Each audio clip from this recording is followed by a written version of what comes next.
Hi friends, welcome to Geeta Samayal. நல்லா சுட சுட சாதம் சூப்பரா பச்சை மொச்சை போட்டு உருளைக்கிழங்கு கத்திரிக்காய்லாம் போட்டு தேங்காய் அரைச்சி ஊற்றி குழம்பு வச்சுருக்கேன். டிஃபனுக்கும் சூப்பராக இருக்கும்.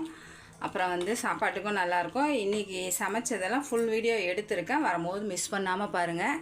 டேஸ்ட் வந்து ரொம்ப நல்லாயிருக்கும். இப்போ பச்சை மொச்செல்லாம் வந்து இந்த பனிக்காலத்தில் சீசன், அதனால் ஒவ்வொரு சீசனுக்கும் ஒன்று ஒன்று வரும்போது மிஸ் பண்ணாமல் எல்லாத்தையும் செஞ்சு சாப்பிடுங்க. அதுதான் உடம்புக்கு நல்லது. பீட்ரூட் பொரியல் வந்து இந்த குழம்புக்கு ரொம்ப நல்லாயிருக்கும்.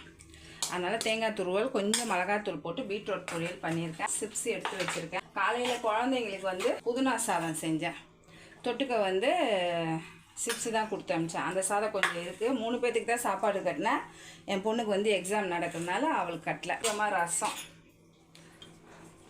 இன்றைக்கி வந்து நம்ம சேனலில் வீடியோ வந்திருக்கு. பார்க்காதவங்க பார்த்துட்டு லைக் பண்ணி ஷேர் பண்ணி கமெண்ட் பண்ணுங்கள். கண்டிப்பாக நம்ம சேனலுக்கு சப்போர்ட் பண்ணுங்கள்.